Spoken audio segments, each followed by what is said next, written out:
Também no TD, a tia Diana sinalizou, né, pessoal, aí as letras mudas. O que é isso, né? Vamos dar uma lida aqui junto comigo, tá bom? Nesse texto, que está no livrinho de vocês também.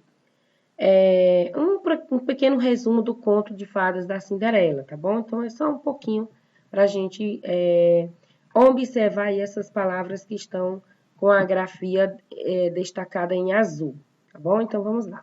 Cinderela era uma jovem meiga e muito bonita, era mesmo de se admirar. Mas a madrasta Magda e suas filhas malvadas e invejosas a maltratavam muito.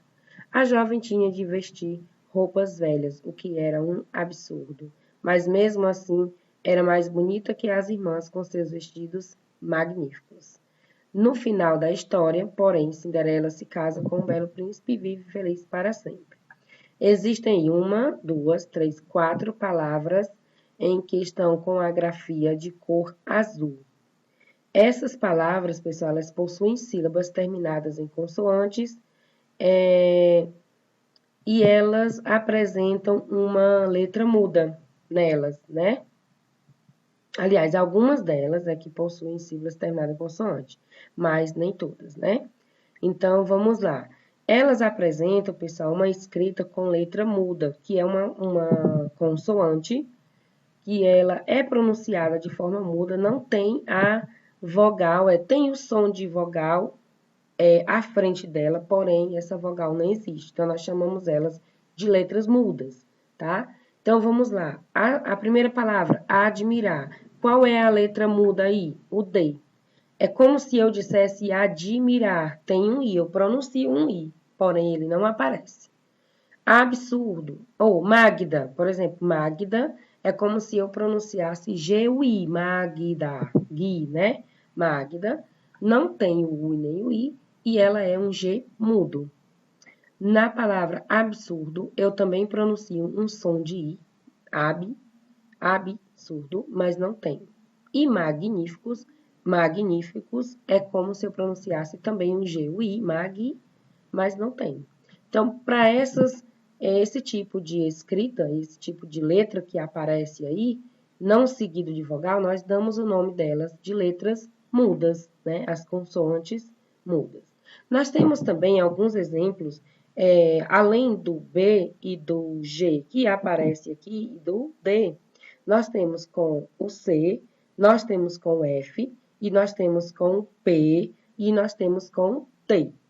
Olha só os exemplos. Característica, subtrair, adventista, naftalina, pigmento, capturar e ritmo. Esses são os exemplos com outras consoantes mudas, tá? Vamos aqui olhar mais uma coisa. Bom, pessoal, de acordo com a nova, né, modificação, digamos assim, ortográfica, algumas letras mudas, elas são bem pronunciadas, como um som bem forte, né? No caso do adepto, adepto, eu pronuncio bem o P. Apto, também pronuncio bem o P. Erupção, olha só, erupção. Aí aqui eu pronuncio mesmo, parece ter muito um I aí antes do cedilha, mas não tem, né? Em todas esses exemplos que temos aí. Então, pronunciem, façam aí o uso da pronúncia, tá bom? Em casa, para que vocês possam já, né, se familiarizando com esse tipo de palavras que é tão recorrente no nosso dia a dia, não é? Não são palavras que a gente não costuma ver. Por exemplo, bactéria, compacto, ficção, corrupção, opção, né? Ó, assinale a opção correta. Então, essas palavras, elas são bem recorrentes ao nosso vocabulário, né, gente? Assim também como palavras que aparecem com outras escritas aqui, ó, que também fazem parte do nosso vocabulário diário e que elas têm uma pronúncia um pouco mais branda, né? Algumas delas a gente pronuncia muito pouco. Então, vamos lá, nos exemplos: subsolo, absoluto, absurdo, advérbio, adjetivo e friccionar. A gente dá uma pronúncia um pouco mais branda, não tanto quanto os exemplos anteriores, né? No caso do pictural, convicto, ficcionar, rapto, a gente pronuncia muito, né? No caso do B... Complete as frases a seguir com as palavras do quadro abaixo. Então, nós temos impacto, técnico, advogado, observação, obturar e óbvio. A. É muito óbvio que ele é um ladrão. B. Marcos precisa urgentemente obturar o dente. C. A professora fez uma observação a respeito do trabalho apresentado. D. O time de futebol trocou de técnico. E. Aquele advogado é muito eficiente. F. O carro quebrou com o impacto nos buracos. 2. Desembaralhe as sílabas e forme palavras. A. Absoluto. B. Admirar. C. Absolver. D. Adversário. E. Absolvido. E F. Adjunto.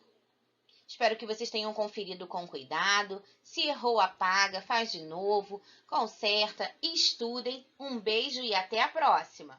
A nossa disciplina de língua portuguesa, um conteúdo novo, tá, pessoal? A gente vai trabalhar hoje um novo conteúdo que a gente vai chamar ele de parágrafo. Não sei se vocês já ouviram, tô tentando aqui me ajeitar. Se vocês já ouviram falar nessa palavra parágrafo, mas é muito usado em textos, né? Muito usado na língua portuguesa. E que vem, né, como sendo aí uma definição de parágrafo, que é a divisão de um trecho do texto indicada pela mudança de linha. Em um texto há várias ideias. Os parágrafos ajudam a organizá-las. Toda vez que um parágrafo for iniciado, significa que uma nova ideia será acrescentada ao texto. Para iniciar um parágrafo, dá-se um espaço. Vamos entender como é que funciona isso realmente na prática. Pessoal, vou trabalhar um texto que está aí na página de vocês, ó, 186, tá? Eu vou trabalhar esse texto, tá certo? Na explicação desse conteúdo tem um textinho também, mas eu prefiro trabalhar esse texto porque ele está aí no livrinho de vocês, página 186, para que vocês possam entender o que é um parágrafo. Olha só, eu vou mostrar aqui para vocês. Parágrafo, pessoal, é essa linha que ela começa um pouquinho mais para frente de cada texto. É isso aqui, ó. Isso, isso, isso, isso, esse e esses, né? E esse também. Cada vez que um texto apresentar essa linha mais para frente, ele é chamado de parágrafo, tá? Esse é o parágrafo, que é justamente representado por cada linha que a gente acabou de ver na definição, e são acrescentadas aí novas ideias de um texto. Por exemplo, vamos ler esse texto junto comigo. Vocês têm o livrinho de vocês aí, e a tia Diana tem o livro da tia Diana aqui, página 186, ainda dá tempo, quem não pegou, tá bom? Pega o livrinho para que você possa entender, tá certo? Então, vamos lá. O nosso título do nosso texto é O Pássaro da Chuva. Cansado, Banho dormiu. Quando acordou, viu o pássaro da chuva, que fazia chover nos campos, preso na armadilha que ele preparara. Banho o levou na gaiola para a aldeia. Todos no povoado vinham admirá-lo e pedir-lhe que chamasse a chuva. Mas o pássaro se contentava apenas em soltar um triste gemido de vez em quando. Passaram-se dias e noites. Percebam que eu já estou no terceiro parágrafo. Passaram-se dias e noites, o pássaro já não cantava mais. O povo nem vinha vê-lo. Banho aguardava, banho esperava. Passaram-se semanas. Os campos do povoado e dos arredores secaram tanto que a terra toda rachou. O pássaro continuava sem cantar. ninguém mais vinha ver Bânio e seu pássaro. Bânio resolveu falar com o grande sábio, que já o esperava.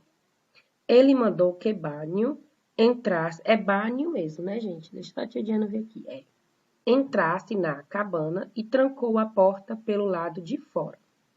Antes que baixasse, grande sábio soltou o menino e perguntou-lhe, antes que ele baixasse a porta. Percebo que a tia Diana já está, no 1, 2, 3, 4, 5, 6, no 7º parágrafo, vai contando. A fala do homem, Por que está chorando, Bânio? Porque estava com medo lá dentro. Porque estava com medo lá dentro. Gente, vocês lembram dos sinais e pontuações de frase? Isso se chama um travessão, que ele é usado para indicar a fala de um personagem. Olha aí, toda vez que a gente aprende uma coisa, aquilo ali nos acompanha para o resto da vida, tá? Então, percebam que lá em sinais de pontuação, tipos de frase, nós aprendemos que o travessão ele é usado justamente para indicar a fala de um personagem em algum texto. Então, tá aí, o exemplo. Por que não cantou em vez de chorar? Quem tem vontade de cantar quando está preso? Tem razão, Bânio. Agora volte para casa e cuide de seu pássaro. Chegando em casa, Bânio pegou a gaiola, colocou-a em frente à cabana, abriu a portinha e murmurou. Tirando delicadamente o pássaro. Voa, voa, meu pássaro da chuva. E então Bânio soltou o pássaro, né? Seguimos. O pássaro voltou a cabeça, olhou o menino, bateu as asas 2 ou 3 vezes e, cantando chuá-chuá, lançou-lhe num voo tão rápido que em pouco tempo era apenas um pontinho azul, lá longe no alto céu. Uma chuva boa e quente começou a cair sobre o povoado de Bânio. Olha só, gente, a história incrível aí do pássaro, né? Essa história ela é de Monique Bermonde. Essa história ela já tinha um trecho antes, quando a gente começa com esse símbolozinho que está aparecendo bem aí em cima. É porque a história já estava sendo contada e a gente deu aí... o livro, na verdade, trouxe essa parte, tá bom? Então, vamos lá. Para a gente aprender os parágrafos, gente, sobre os parágrafos eu já ensinei, né? Já mostrei para vocês, que é cada linha que é separado aqui no texto. Que essa linha, ela começa um pouco mais para frente do texto. Então, vamos lá. Para que a gente possa entender. Se eu perguntasse, quantos parágrafos tem o texto O Pássaro da Chuva? Vamos lá.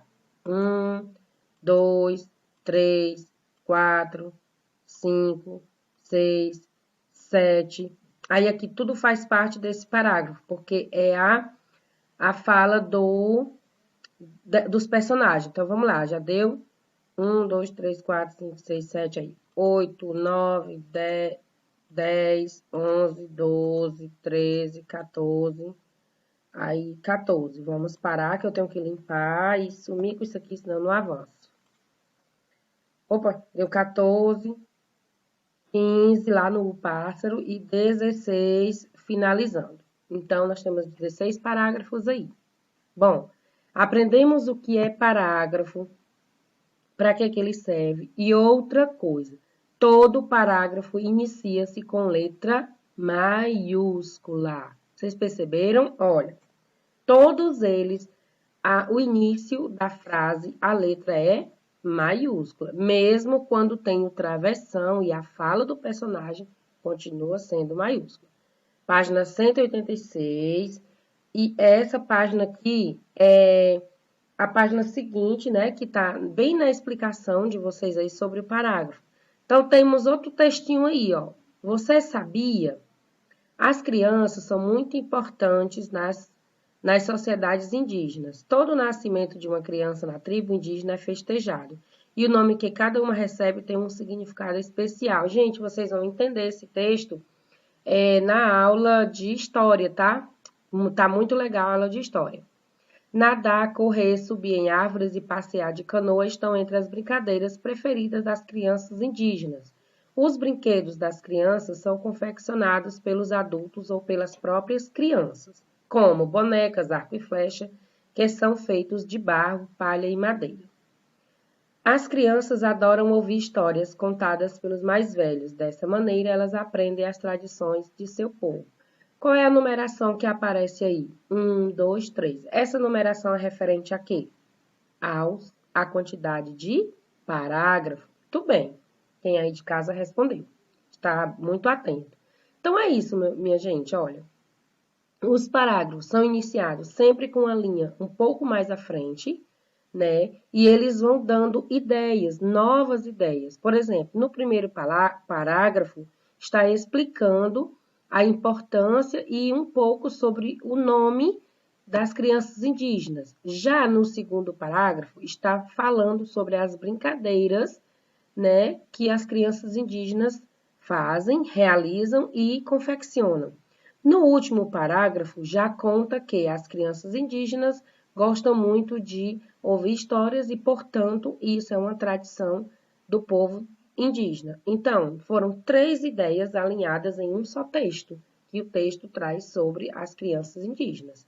Então, o que eu quero de vocês? Para que vocês entendam as ideias, leiam e aprender a interpretar, porque no nosso próximo TD vai ser relacionado a parágrafo e com certeza nós vamos trabalhar muito os textos. Possa ser que eu coloque esse mesmo texto ou não, né? Então, a tia Diana vai mostrar aí novos textos para vocês e vai falar o que o segundo parágrafo está falando. Quantos parágrafos tem esse texto? Então, vai ser mais ou menos assim, tá certo? O nosso próximo TD. Então, para que vocês possam ficar aí, ó, bem feras mesmo nessa parte, tá bom? Pessoal, eu vou trazer aqui a atividade relacionada a esse texto, O Pássaro da Chuva. Eu vou deixar aqui na telinha, tá certo? Vocês vão realizar aí em casa, ou melhor, pode até fazer já uma correção, tá certo? De conteúdo, para que vocês treinem um pouco sobre o texto que a gente apresentou aqui, tá bom? Então, na primeira questão da página, deixa a tia Diana ver aqui, que não tá aparecendo aí para vocês.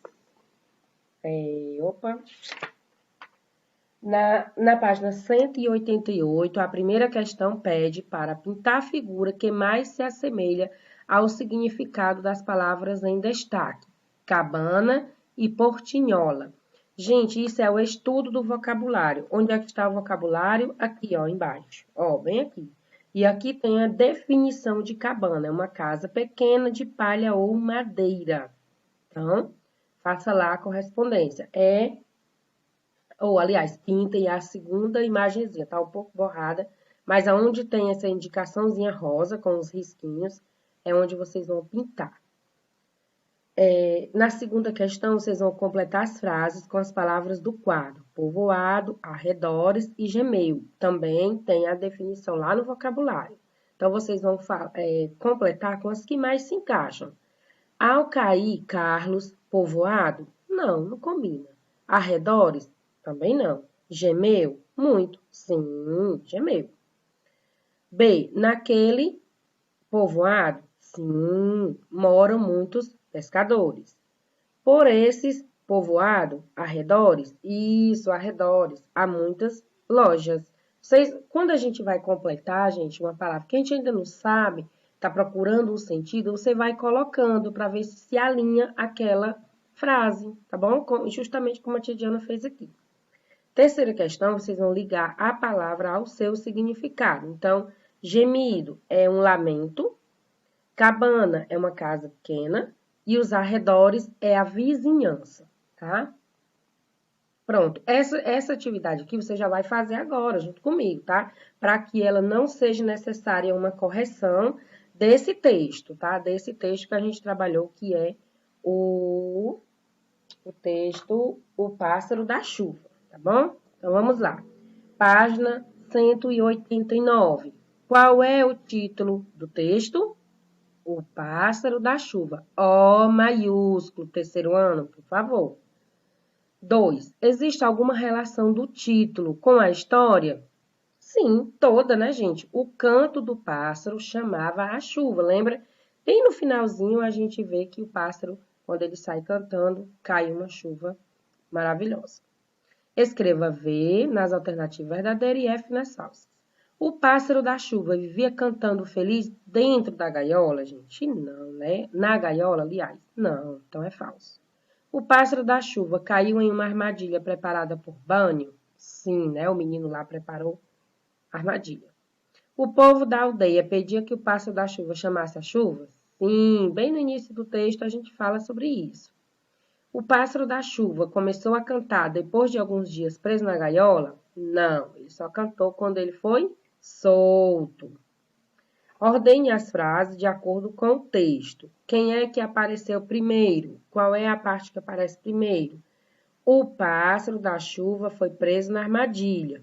Depois disso, o povo pedia que o pássaro chamasse a chuva. Depois disso, o pássaro já não cantava mais. Depois, Bânio abriu a portinhola e tirou delicadamente o pássaro. E por último, ele disse: voa, voa, meu pássaro da chuva. Isso mesmo. Quinta questão. O que levou Bânio a procurar o grande sábio? Ele queria saber, né, gente, que o pássaro parou de cantar, né? Aí o menino, o dono do pássaro, queria saber por que o pássaro parou de cantar. Então, por que é isso? Ele procurou, né, ele queria saber por que o pássaro não cantava mais. Bom? E na última, né, 190, vocês vão fazer. Sexta questão. O que o grande sábio fez com o Bânio, gente? Lembra? Ele mandou ele entrar, não foi, dentro da cabana, e ele trancou o menino para o lado de fora. Vocês sabem por que ele fez isso? Eu posso fazer essa pergunta lá no TD, viu? Gente, é porque o sábio queria fazer com que Bânio se sentisse como é ser preso, tá? Então, assim, foi uma estratégia dele para que ele repensasse e fizesse isso com o pássaro, né? É exatamente aí, ó, na sétima questão. Qual era o sentimento de Bânio na cabana? Ele ficou com medo, não foi? Aí, o que foi que ele fez? O que fez ele soltar o pássaro? Exatamente isso. Ele se sentiu que é tão ruim ficar preso que assim que ele chegou em casa, ele abriu a portinholazinha da gaiola e o pássaro foi embora. Então, assim, gente, isso é uma reflexão bacana, né?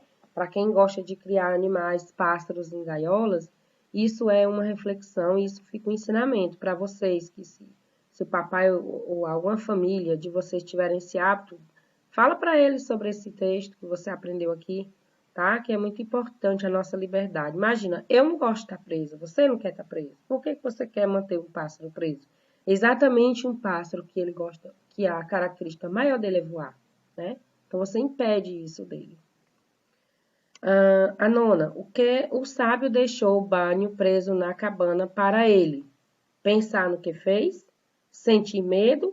Ou saber como era ruim ser preso? Exatamente. Quem, né, aí colocou, ou poderia até colocar, pensar no que fez? Também, mas ele queria realmente saber como é que era ruim estar preso. E a 10ª questão, ligue a atitude de Bânio à sua classificação. Então, lá, prender o pássaro na gaiola, errado. Soltar o pássaro o pássaro da chuva, certo. Então, você vai só dar uma ligadazinha aí. Essa é a 10ª questão, tá? Bom, meus amores, então é isso, né? Eu gostaria muito que vocês aprendessem mesmo esse assunto do parágrafo, tá? Quais são as ideias apresentadas em cada parágrafo, realmente aprender que o parágrafo ele é mais um pouquinho para frente, ele dá um espaço, tá certo? Ele é usado a letra inicial maiúscula, tudo isso, para que quando a gente for fazer o TD, ó, vocês tirarem 10, tá bom? Então, espero vocês na nossa próxima aula. Super, super beijos da tia Diana.